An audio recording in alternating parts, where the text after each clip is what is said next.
Okay, I'm here with, we have Jerry and we have Morty, and they're a couple of pugs. And in this video, I'm going to go over some tips that you can use if you have a dog, or if you're about to have a baby and you have dogs. So the guardians here are about to have their first child. This is the nursery, and so I'm going to go over a bunch of tips that will help if you're pregnant or expecting your first child and you have dogs, to set the dogs up for success.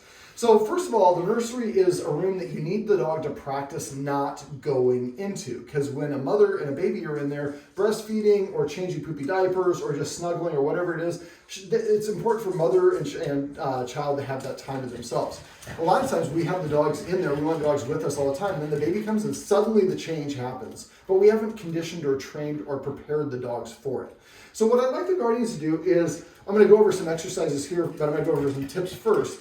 So basically, let's do the tips. So usually women have a baby shower. You get butt paste, which always cracks me up. There's something called butt paste. But there's also stretch lotion and all sorts of ointments and stuff like that. Everything is a smell to dogs. So what I would have you do is grab all of the ointments and the butt paste and all the rest of that stuff, and every day just take a stripe of it and put it right here and here. And so the dog gets used to that particular smell. The next day there's another smell. So this way these smells are already normal and familiar before the baby comes home. All right. And also, let me see. We want to have a couple other tips.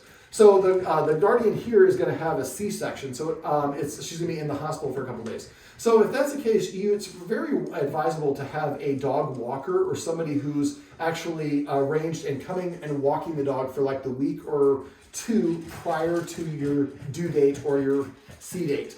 And so that way they're comfortable with it. You're going to have a lot of people come to your house. It's nice to have an extra hand who can just handle the dogs, and you want them established with the dogs before the family and the baby comes and everything else.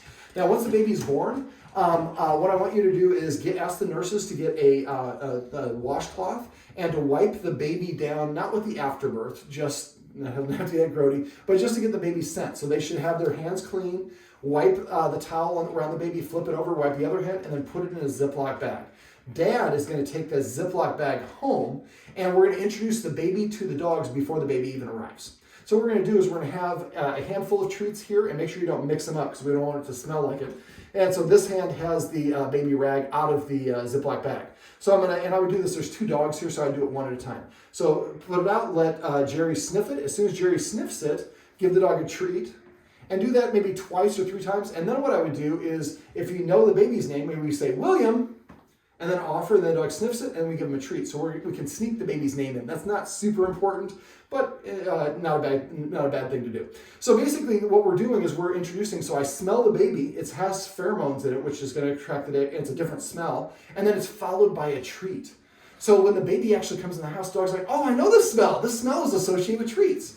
And so what I'd like you to do is do this with each dog for about a minute, maybe about a dozen or so treats. With each dog, maybe 2 to 3 times a day for those 2 or 3 days. So that by the time the baby comes home, everything's good. The dogs are familiar with the baby. I'd also like to make sure that before the baby comes home, that you have the dog walker arranged to take them for an extra long walk. And then they get home, and then they should have about 10 minutes to rest before you guys arrive. Taking off that tubble of energy really sets them up for success. I would also get them practice at using lick mats. I would have some bully bites. I would go to the green spot and get some cow kneecaps and some cow ears and all sorts of fun stuff, because it's normal for dogs to feel a little bit jealous because all of a sudden they're not getting all the attention, that all it's going towards the baby, and the dogs are like invisible. So if we can come up with lick mats and things like that that they're happy to have, that makes them feel good and comfortable with it. So let me see, what else? Those are some of the main tips that I want to go over that'll prepare the baby before it comes home. So now what I'm going to do is I'm going to back up, and we're going to actually go into the nursery, and you can go ahead and go on in and just watch the camera, watch me through the whole time, and you can go ahead and grab a seat in the chair. Now, basically, we want the dogs to practice not coming into this room. And go ahead and grab a seat. All right, so when there's poopy diapers and there's the smells of the butt paste and the baby crying and all this stuff, this is going to be irresistible for the dogs to want to resist. So we're going to have them practice not coming in here. We've assembled the dog bed essentially right here. And what we're going to do is we're going to condition the dog to go to the dog bed. Good. Or excuse me, yes is their marker word. And then I'm going to take a step in here, turn around and come back. Good. and we have 2 dogs here, good. I would not do it with both dogs simultaneously, but we'll do it for this shot. So now, let's get you back over here. And this is exactly why. So Jerry got off the dog bed. If you're trying to split and do it with both dogs, your attention is split. Jerry, puppy, puppy. It's like the camera person is giving me a whole bunch of treats. Yes. Yes. So now I've got him here, and I'm going to start walking into the room. Sit. Yes. Yes, this is probably not the best angle. This is my butt. It's probably not wide enough of an angle. So I take a step back. So that was too much. You saw that Morty came in. So I'm going to go like this. Yes. So I'm going to break down coming into the room into steps. This is a version of what's known as the relaxation protocol. Yes. And again, I'm doing it with 2 dogs. Do it with 1 dog at a time when you do it. Morty, go. You can be distracted, but there we go. So I go 1, 2 steps in. I wait for 1 second. Yes. Give it a treat. So what we're doing is we're conditioning them that sitting here is the thing to do. Now, again, when we have 2 dogs, our attention's split. So now I'm just going to ignore Morty for now. So now I can come in and take 3 steps.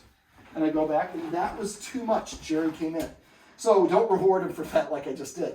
So what we want you to do is basically lure the dogs there, and also do that sort of thing to even go there. But use the exercise. We just did a version of this exercise in the kitchen. So basically do the same sort of thing there. But now we're going to start taking 1 step in there, go back and say the marker word, give it to him. Then after we do that 2 or 3 times, then we take 2 steps in here. Eventually we want to walk all the way backwards to where the chair is. Don't sit in it the first time.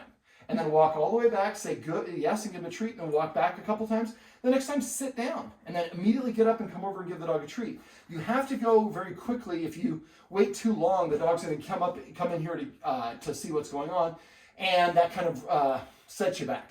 So eventually, when it gets to the point where you can tell the dog to go there, and you come up with a name that means, call it General Hospital or whatever it is. The dog goes over there, you go sit down, and then we, just like we did in the kitchen, now we wait 10 seconds before we get up and go give the dog a treat and say the marker word. Say the marker word first, then give it a treat.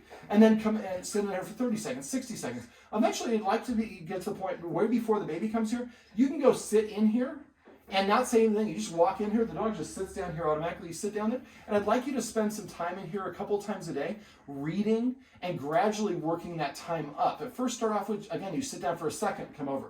But eventually, it's the point where you can sit over and spend 10 minutes reading in your nursery, and the dogs are comfortable. I would also walk backwards, and I would pretend like the baby, you're changing the baby's diapers. Grab some stuff in here. Grab the baby on the little, whatever that thing is called. I'm not a procreator, so I don't know all the names for this stuff. But get all of the things that you're going to do in this room. We want to practice doing them while the dog stays here. And look at that. I didn't even tell him to go there, and he's sitting on the dog bed. You're a pretty good fellow, man. I like that.